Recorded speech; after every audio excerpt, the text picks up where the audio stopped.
What's up YouTube, Zero here, and today I have a blueprint review of the Grume, which is a blueprint of the DM56 in Call of Duty Modern Warfare 3. In this video, I'll go over the attachment setup on the Grume. Then I will talk about the camo of the Grume for this DM56. Then at the end of the video, I will tell you if you should use it or lose it. Are you going to use this gun every day in battle, or do you need to kick it to the curb and lose it? Before I get into it, I do want to say if you do enjoy this video, feel free to give it a thumbs up and hit that subscribe button. For more Call of Duty content, I do a bunch of other video games, so feel free to check those out as well. Without further ado, let's get into the Grume Blueprint review. Now, I do want to say I am on a closer range map. A lot of the guns that you're going to be seeing me review, regardless of the gun, I'm going to be trying to do on smaller maps because it's a lot more action. You're going to be able to see close range gameplay, long range gameplay, and a lot of gun battles. In this particular battle, I have 60 kills and 52 deaths. So a lot of battling going on in this. You could see what the gun did well and what I didn't do well with the gun. Without further ado, let's talk about the attachment. So first, I want to talk about the underbarrel of this Grume for the DM56. So the underbarrel is the SL Skeletal Vertical Grip. What this is going to do is it's going to help with the aim down sight speed, the vertical recoil, and the sprint to fire speed at a cost of hip fire and tack stance spread and horizontal recoil control. Now, for a marksman rifle, the SL Skeletal Vertical Grip is a little weird. The reason why I say that is marksman rifles are more known for their longer range combat, not their closer range combat. So the aim down sight time and the sprint to fire speed aren't always as useful on a longer range gun. Not saying they aren't welcome, but they're not as useful of attachment as other attachments can be. Vertical recoil control is nice, however, it's at a cost of horizontal recoil control. Horizontal recoil is normally the harder recoil to control. So if I was choosing an attachment, I would rather have those flipped and be able to control my horizontal recoil at a cost of the vertical recoil. So this attachment isn't necessarily my favorite for a marksman rifle, but let's see how the other attachments do. Now let's move on to the mag, and we're just increasing the mag size. Typically, most marksman rifles, this one included, start with a 20 round mag. We're going up in size to a 30 round mag. Of course, that's going to increase our rounds in the mag by 10. This is going to be at a cost of movement speed, aim down sight, reload quickness, and sprint to fire speed. I am not opposed to this at all. Reloading less can always help in certain situations. Of course, it really does depend on your particular play style. On a marksman rifle, it can help out. If you're trying to take out a bunch of enemies grouped together, it can really help out. Sometimes it may not be as accurate as well, so sometimes that is also a plus, being able to have a larger mag. So I do like that attachment on this gun. Now let's go to the barrel, which is the Creo 6 Match. What this is going to do is it, again, another attachment that's going to help us with our aim down sight speed and our sprint to fire speed. It's also going to help with the movement speed and sprint speed. However, this is going to be at a cost of recoil and firing aim stability.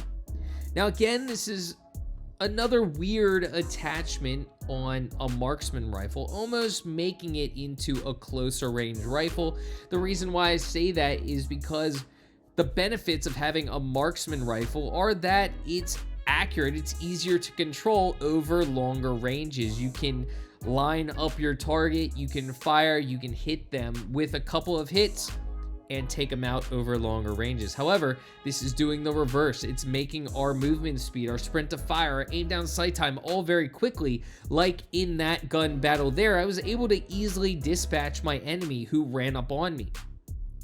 So you're kind of making this marksman rifle into a closer range marksman rifle. So I'm not sure how I really feel about it. Again, I got a lot of kills, but also a lot of deaths in this gameplay.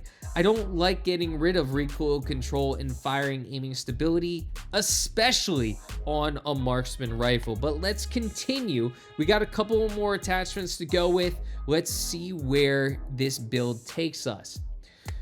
The fourth is a stock. It's the ULS recoil stock pad, increasing the aim down sight speed again, and also this time helping us out with firing aim stability. I love firing aim stability on every gun. You'll see a lot of builds where I come out with that because it does really help out when you're shooting enemies.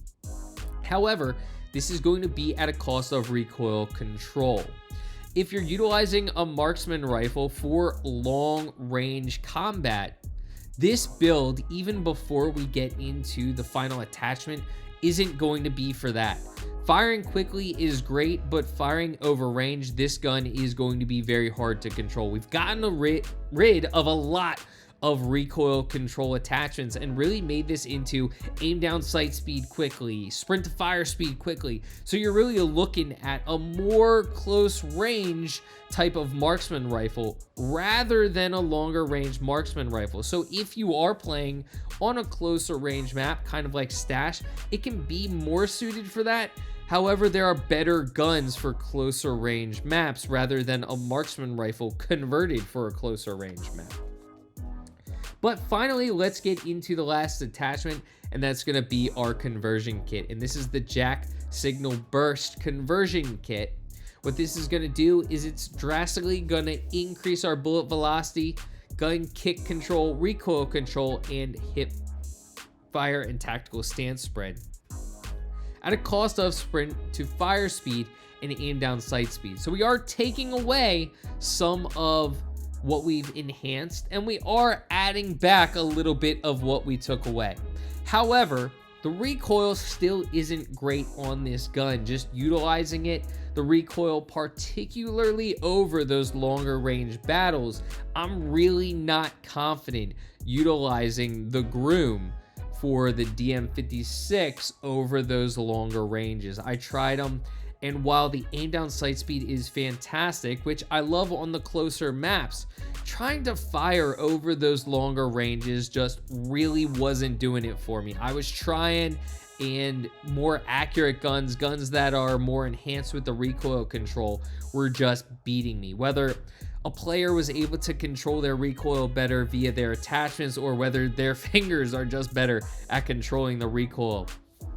Unfortunately, this gun is caught in no man's land in terms of the attachments. Is it meant for closer range? Is it meant for longer range? Your marksman rifles are really meant for longer range, but the conversion of the attachments is making this more a closer range gun, and there are just better closer range guns for the smaller maps. If you're really looking for a marksman rifle converted for a closer range map, this is okay. However, I would recommend utilizing an assault rifle, a submachine gun, or even there are some battle rifles that are better for closer range combat than the converted DM56.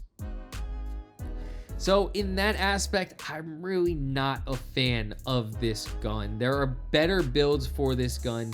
Even for closer range combat, this just felt weird. I mean, taking away a lot of your recoil control, even though you're adding it back a little bit with the conversion kit, it just still didn't feel right. The recoil did not feel great on this gun. So now let's talk about the camo, because that's a lot of what a blueprint is. It's the camo. And the camo, looking at it, it's a little red, looks a little beat up, kind of like it was in battle, maybe was at a nursing station with a wounded warrior. It's a decent camo. I wouldn't say it's the best. There are a lot of camos in the game, and this probably falls on the lower end, if I'm being honest. If I'm rating this on a 1 to 10, where 10 is the best and 1 is the worst, I wouldn't say this is the worst camo, but it's not going to be one of my favorites. I'm probably going to rate it around a 3 or a 4. So that's where I'm at with the camo. It's okay, but nothing fantastic. So let's get into use it or lose it. Should you use this marksman rifle blueprint for the DM56, the Grume, or should you lose it? Well, you pretty much know my opinion. I'm gonna lose this blueprint. It's not one of my favorites. I had a tough time using it. I do play on a lot of close range maps. Not saying that I don't play on longer ranges, but I do enjoy the closer range maps, and I just did not have a great time using it. There were some maps where I did well. There were some maps where I just got absolutely slaughtered, and this is not a gun build that I'm very confident in. But let me know in the comments section, have you used it? And if you have, what are your thoughts on it? Is it one of your favorite builds for the DM56? Maybe you know how to use it and I don't. Is it one of your least favorite? Are you on the same page as me? Do you like the camo? Do you not like the camo? Let me know in the comments section. I am very curious to hear what all of you think about this blueprint. Let's talk anything Call of Duty in the comments section. If there are blueprints that you want me to review, let me know and I will get those done. Maybe there's a gun you want to build done for. Let me know that as well. I'm also going to be coming out with gun comparison videos, working on those as we speak. So just be on the lookout for those as well. Let me know in the comments section. We are coming down to the end of the video. Again, thanks for watching. I do really appreciate it. It really does help out me and my channel.